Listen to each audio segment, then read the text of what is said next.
சின்ன வயசுலேருந்தே ஒரு சந்தேகம். என்ன சந்தேகம் அப்படின்னா, மழை நேரத்தில், மழை காலங்களில் மலைகள் மீது, அதாவது மவுண்டெயின்ஸ் மீது மேகங்கள் உருவாகிற மாதிரி தெரியும். ஒரு சில நேரத்தில் ஊடுருவி போகிற மாதிரியும், ஒரு சில நேரத்தில் அப்படியே உருவாகி மலை மீது இருந்தே மேகங்கள் உருவாகி போகிற மாதிரிலாம் நம்மளுக்கு தெரியும்.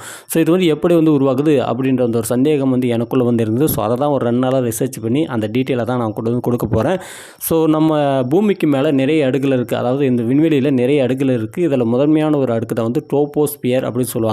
இந்த ட்ரோபோஸ்பியர் அடுக்கில் தான் நிறைய மேகங்கள் உருவாகும். மலை மேகங்கள், எல்லா நார்மல் மேகங்கள் எல்லா மேகங்களுமே இந்த ட்ரோபோஸ்பியர் அடுக்கில் தான் உருவாகும்.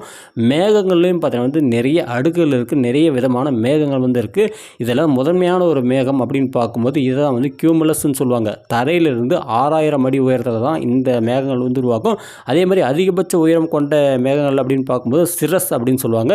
இது எவ்வளோ உயரத்தில் உருவாகும் அப்படின்னு பார்த்தோம் அப்படின்னா, தரையிலிருந்து கிட்டத்தட்ட 12,000 அடிக்கு மேலே தான் இந்த மேகங்கள் உருவாகும். எக்ஸாக்ட் கிலோமீட்டரில் சொல்லணும் அப்படின்னா ஒரு 7 கிலோமீட்டருக்கு மேலே உருவாகும் இந்த சிரஸ் மேகங்கள்.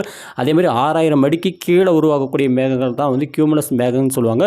இந்த மேகங்கள் தான் மவுண்டெயின்ஸ் மீது, அதாவது மலைகள் மீது தோன்றுது. எப்படி தோன்றுது அப்படின்னு பார்த்தோம் அப்படின்னா, இந்த மாதிரி மழை நேரங்களில் குளிரான காற்று வேகமாக அந்த மலைகள் மோதுறதுனால அந்த குளிர்ந்த அந்த காற்று இன்னும் குளிர்றதுனால அந்த இடத்துல பார்த்தீங்கன்னா புகை மூட்டம் மாதிரி உருவாகி மேகமாக உருவாகுது.